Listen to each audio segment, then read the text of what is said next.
Bengal safe Murshidabad জেলায় ফার্নিচারের জগতে এক পরিচিত ও প্রতিষ্ঠিত নাম। বেঙ্গল সেফ ৫৭ বিবি সেন রোড, বহরমপুর, মুর্শিদাবাদ। মুর্শিদাবাদ জেলার প্রসাদপুর অঞ্চলের হাড়িভাঙা ও তালপুকুরের মধ্যবর্তী এলাকায় সরকারি ১ নম্বর খতিয়ানের জমি ঘিরে তৈরি হয়েছে উত্তেজনার পরিস্থিতি। স্থানীয় সূত্রে জানা যাচ্ছে, দীর্ঘদিন ধরে ওই জমিতে কিছু মানুষ চাষাবাদ করে খাচ্ছিল। প্রায় ১ বছর আগে প্রশাসনের উদ্যোগে জমিটি পুনরায় সরকারি আওতায় আনা হয়। এরপর জমিতে একাধিক সরকারি প্রকল্পের বাস্তবায়নের পরিকল্পনা করা হয়। পাশাপাশি নতুন উন্নয়নমূলক প্রকল্পের জন্য জমি প্রস্তুতের কাজ শুরু করে পঞ্চায়েত কর্তৃপক্ষ। কিছু শ্রমিক পরিষ্কার করার জন্য সেখানে গেলে উত্তেজনা ছড়ায়। অভিযোগ, কিছু মানুষ ঘটনাস্থলে এসে জমিটি নিজেদের বলে দাবি করে এবং শ্রমিকদের ওপর চড়া হয়। এইসব বালি সব ফেলেছে, কোন আইনে গাছ ভাঙলো দেখা যায়।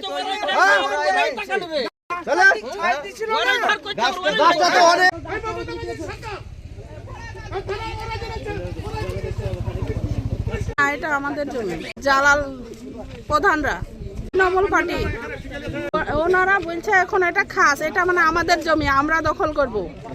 জোর জবরদস্তি এইভাবে আমাদেরকে না জানিয়ে কলা গাছ কেটে ফেলেছে। আমাদের এখানে 2 বিঘা ছিল, বন্ধুকও ছিল, আমাদের গালাগালি দিচ্ছে, বড় বড় পাশ নিয়ে একবারে ওই যেমন আমরা নেমেছি আর আমাদেরকে অমনি ধাক্কা দিয়ে ফেলে শুধু দিয়েছে। আমরা 3 জায়গায় পড়ে গেছিলাম। সম্পত্তি কিনা সম্পত্তি আমার দলিল আছে, আমার রেকর্ড নেই। রেকর্ডের জন্য আমি আবেদন করেছি। এলআরটিটি আমার কেস চলছে। এলআরটিটি কেস চলার সত্ত্বেও পঞ্চায়েত থেকে এটা জবরদখল করার চেষ্টা চলছে। আজকে হঠাৎ এসে আমি দেখছি আমার জমিতে কলা গাছ কাটছে। কলা গাছ কাটতে এসে বাধা দিয়াতে এখন হই হল্লা শুরু হয়েছে। পঞ্চায়েত থেকে সব লোক এসেছিল, ওদেরকে তাড়িয়ে আমি জানাইনি, ওরাই জানিয়েছিল পঞ্চায়েত থেকে। এখন বলছে যে আমার কাছে কোনো কাগজ নেই। আমার কাছে আছে, ওই যে আমি যখনই প্রধানকে বললাম যে আপনাকে যে আমার কলা গাছ কাটার অর্ডার এসছে, তা আমার কাগজ দেন, অর্ডার দেখান। অর্ডার আমাকে দেখাতে পারছে না, পালিয়ে গেল এখান থেকে। এটা আমি 96 সালে কিনেছি।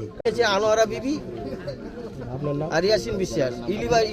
প্রসাদপুর অঞ্চলের একটা জায়গায়, সেটা সরকারি ভেস্টল্যান্ডের সম্পত্তি অ্যাকোয়ার করা হয়েছে বা ডিমার্কেশন করা হয়েছে। ওটা পঞ্চায়েতের তরফ থেকে লোকজন আসে, পঞ্চায়েতের স্টাফ। সে মুহূর্তে আমাকে ফোন করে প্রধান। আমি সেখানে যাই, যে দেখছি যে কিছু পঞ্চায়েতে যে গাছগুলো কেটেছে সেটা পরিষ্কার করার জন্য। সেই গাছগুলো পরিষ্কার করে ওখানে কয়েকটি কাজ টেন্ডার হয়েছে এবং 3টি কাজ অলরেডি ইরিগেশন সেট এবং একটি পচনশীল সার হবে, তার জন্য একটা ইরিগেশন করা হয়েছে এবং একটি ঢালাই এবং ওখানে 2টি প্রজেক্ট প্লাস্টিক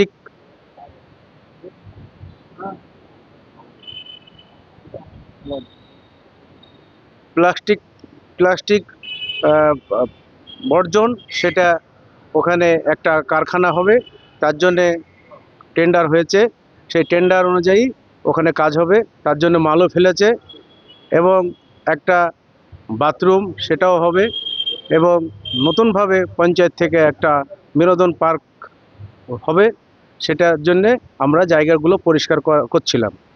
পঞ্চায়েতের স্টাফরা পরিষ্কার করছিল। সে সময়কালে আমাকে ফোন করে, তখন আমি আসি। আসার পর কিছু ওখানকার লোকজন আমাদের ওপর চড়া হয়।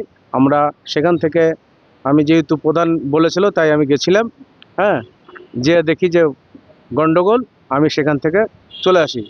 স্বাভাবিক কারণে বিডিওর যেহেতু নির্দেশ, আমরা সেই জায়গায় কাজ করবে ব্লক, তার জন্য আমাদেরকে পঞ্চায়েতকে নির্দেশ দিয়েছিলেন, তার জন্যে আমি ওখানে গেছিলাম। আপনারা যে কথাটা বলছেন সেটা হাড়িভাঙা মৌজায় প্রসাদপুর গ্রাম পঞ্চায়েতের আন্ডারে 127 নম্বর প্লটের অধীন পড়ছে, যেটা পুরোপুরি ভেস্টেড একটা সরকারি ল্যান্ড।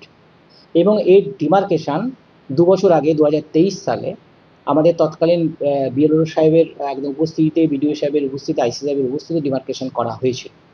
তারপরে ওখানে বেশ কিছু প্রজেক্ট আমরা অলরেডি তৈরি করেছি, যার মধ্যে আমাদের আছে একটা সেগ্রিগেশন শেড একটা হচ্ছে আপনার কম্পোস্ট পিট করা হয়েছে, এছাড়া অ্যাপ্রোচ রোজ কিটও আমরা ওখানে তৈরি করেছি, এগুলো এখন অবস্থান করছে। এবং নতুন করে আমরা বেশ কিছু প্রজেক্ট ওখানে নিয়ে এসেছি এলাকার ডেভেলপমেন্টের জন্য, যা একটা পিডব্লিউএম আছে, একটা সিএসসি আছে, একটা বাউন্ডারি ফেন্সিংয়ের আছে। এছাড়াও ভবিষ্যতে আমরা একটা চিলড্রেন পার্কেরও চিন্তা ভাবনা করছি ওখানে করব এলাকার উন্নতির জন্য। কিছু মানুষ এই কাজে বাধা দান করে। সকালবেলা ওই এলাকা পরিষ্কার করার জন্য আমাদের পঞ্চায়েতের সচিব এবং উপপ্রধান গিয়েছিল। কিছু মানুষ উদ্দেশ্য প্রণোদিতভাবে এই কাজে বাধা দান করে। এনারা কিন্তু দাবি করছেন যে ওনারা ব্যক্তিগতভাবে জায়গাটা কিনেছে, তো অনেকবার রেকর্ডের জন্য অ্যাপ্লাই করেছেন, কিন্তু এখনো কোনো রেকর্ড হয়নি। এখনো পর্যন্ত সরকারি খাতেই ল্যান্ড আছে। বিএলআরও সাহেবের থেকে আমরা তথ্য নিয়েছি, এটা দীর্ঘদিন আগেই যখন একদম বিগ্রায়তের কেস হিসাবে সেটা আমাদের ভেস্টেড খতিয়ানে এসেছে। তো যেটা ভেস্টেড খতিয়ানে আছে সেটা সরকারি জমি, সরকারি জমিতে কেউ অন্যভাবে কিনতে পারে না। কীভাবে সে কিনবে সেটাও তো দেখার বিষয় আছে। যেটা হয়েছে পুরোপুরি অনৈতিকভাবে এই সরকারি কাজে বাধা করেছে। এখন কি তাহলে ওই জায়গাতে চিলড্রেন পার্ক হবে? হবে, মানে চিলড্রেন পার্কের ওটা প্রপোজ আছে। এছাড়া যেগুলো আমাদের ধরা আছে অলরেডি টেন্ডার কমপ্লিটেড, পিডব্লিউএম এর, সিএসসি বা বাউন্ডারি ফেন্সিং, এগুলো টেন্ডার কমপ্লিট হয়ে গেছে, সেখানে আমরা জাস্ট শুরু করব, সেই জায়গায় এটা বাধা দান করা। স্যার, কিছু দুষ্কৃতী এই বিষয়টা নিয়ে গুজব ছড়াচ্ছে যে তৃণমূলের দাঙ্গাবাজ নেতারা সব দখল করছে, তো এই বিষয়ে কি বলবেন? এখানে তৃণমূলের বা অন্য কোনো পার্টির কোনো সম্পর্ক নেই, এটা পুরোপুরি সরকারি কাজ। সরকারি প্রতিনিধি হিসেবে আমাদের সেক্রেটারি এবং উপপ্রধান সেখানে উপস্থিত ছিল। কিছুজন কিন্তু বলতে চাইছে যে ব্যক্তিগতভাবে ব্যক্তিগত ফায়দা লুটতে এই এটা কোনো ব্যক্তির সম্পর্ক নেই। এখানে আপনারা যদি নিজেরাও দেখেন এলাকায় অলরেডি আমাদের কিন্তু 2-3টে প্রজেক্ট রান করছে, তাহলে সেই প্রজেক্টগুলো তো সরকারি খাত, আর এগুলো কোনো ব্যক্তিগত কিছু তৈরি কেউ করছে না। যদি এখানে একটা পিডব্লিউএম হয়, প্লাস্টিক ওয়েস্ট ম্যানেজমেন্টের ইউনিট হয়, সেটা তো একটা সরকারি কাজ, সেখানে ব্যক্তিগত কোনো ইন্টারেস্ট থাকতেই পারে। বিশেষ করে জালাউদ্দিন উপপ্রধান, তার নামে কিন্তু এটা আসছে। তিনি একজন ব্যক্তি হতে পারেন, কিন্তু তিনি এখানে আমাদের উপপ্রধান হিসাবেই গিয়েছিলেন। তিনি একটা সরকারি পদে আছেন, সেই হিসাবেই তিনি গিয়েছিলেন। এনারে কি এই আপনাদের অফিস থেকে কি পাঠানো হয়েছিল? তাকে প্রধান পাঠিয়েছিল, আমি যতখানি ইনফরমেশন পেয়েছি। এক্ষেত্রে কোনো মানে এটা তো প্রধান সাহেবেরই কাজ, এবং আমাদেরও ইউনিট বিডিওর এন্ড থেকেও কিছু প্রজেক্ট পিডব্লিউএম ধরা আছে, সেটাও কাজ প্রধান সাহেবকে দায়িত্ব দেওয়া আছে, প্রধান সাহেব সেটা পরিষ্কার করছে। তিনি ব্যক্তিগত স্বার্থে সেখানে কখনোই না। ব্যক্তিগত স্বার্থে হলে তো তিনি নিজের বাড়ি করবেন, নিজের ফ্ল্যাট করবেন, তিনি তার করছে জনস্বার্থে কাজের জন্য হচ্ছে, এটা অথরিটি জানে। বেঙ্গল সেফ মুর্শিদাবাদ জেলায় ফার্নিচারের জগতে এক পরিচিত ও প্রতিষ্ঠিত নাম। Bengal safe 57 বিবিসেন road, Baharampur, Murshidabad.